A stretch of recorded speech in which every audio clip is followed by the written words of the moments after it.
It's been a while. Jimmy Roberts, nice to sit next to you again for the first time in some 16 years. Old teammates, back together again. You know, we sat here and watched the hour of carnage, if you will, for the players, just in terms of the scores and the wins and all that. 1 hour can change the course of this championship. So can a couple hours as well at the very, very end on Sunday afternoon. You've got a great story about someone that happened to. Mike, it was felt like a war of attrition out there for most of what we were watching. But, you know, this tournament, as much as it's defined by the great days like we saw from Phil Mickelson yesterday, it's also defined by the disasters, both large and small. Everything from Doug Sanders in 1970 to Jean Van de Velde in 1999.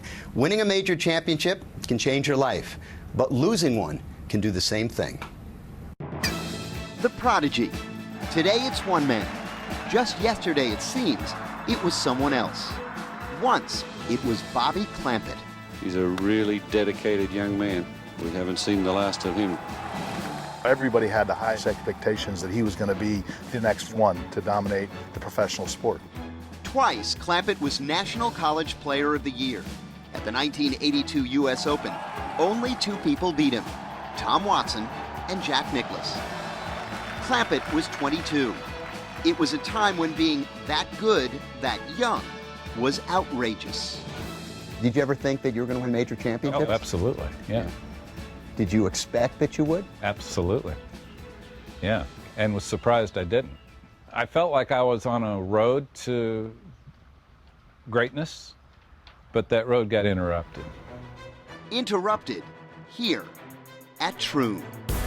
Still remember teeing off the first hole with Chip Beck and the sound of bagpipers and seeing all the flags of the countries represented. It was 1982. Clampett arrived at the Open just 3 weeks after his near miss at Pebble Beach. You had never played golf in Scotland before, and you go out and shoot 67 in the first round? Well, I shot 65 in practice round with Gary Player on Tuesday. I didn't feel anything but great confidence. With a two-shot first-round lead, Clampett's confidence only grew the next day. I remember still hitting that 6-iron on Friday, second shot into 18 and hitting it close to the hole and making the putt for birdie to shoot 66. Bobby Clampett, Open rookie, had a 5-shot lead. It was nothing less than stunning. Standing on the 6th tee the next day, the lead had now ballooned to 7. But then, he misplayed a pair of bunker shots, which led to a triple bogey. By the end of the day, Clampett had shot 78 and saw his lead shrink to 1. I certainly felt all the momentum was gone after that triple bogey.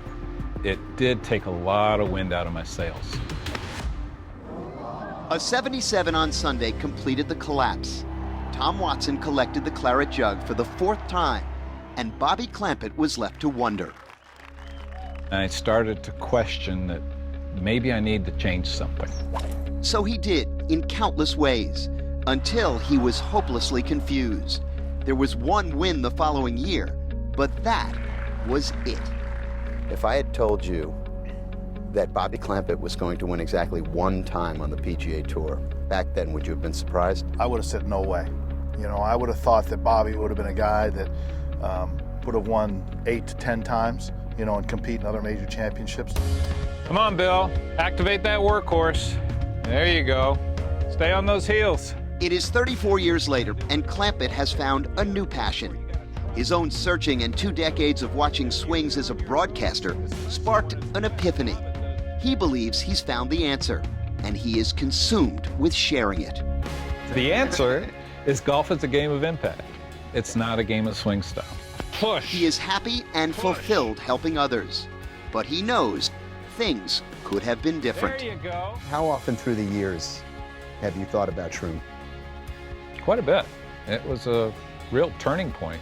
If I could have trusted my swing and just accepted the swing that I had, I would have had a much better career. And that was my first Open, Mike, but I'll tell you what, it's a cautionary tale in a number of different ways. Number one, no lead is safe here at the Open Championship. The other thing is, and we've seen this throughout the years, when players get some type of success, they are always searching. And sometimes the answer is that what you've got can can work pretty well. That's why this game is the lifetime experiment. One quick question. Sometimes when you go back and open up an old wound, if you will, you can see that it scars somebody to talk about it, or they're at peace with it. What did you find when you talked to Bobby about what happened here a third of a century ago? Yeah, I was reluctant to talk to him about it. Obviously, it's a pretty sensitive topic for him, or at least I would have thought it was. He's totally at peace with this. He is totally into being an instructor now. He really believes that, he was a guy who came to golf and, had a lot of success early through something called Homer Kelly's Golf Machine, a book that was a little bit eccentric. And, he changed his ways, but he's very, very happy, and I think he's at peace, to answer your question. Good to see his reaction there when you talked about that new passion. Great story as always. Thanks, Jimmy. All right, Mike. Good to see you again. Same here, pal.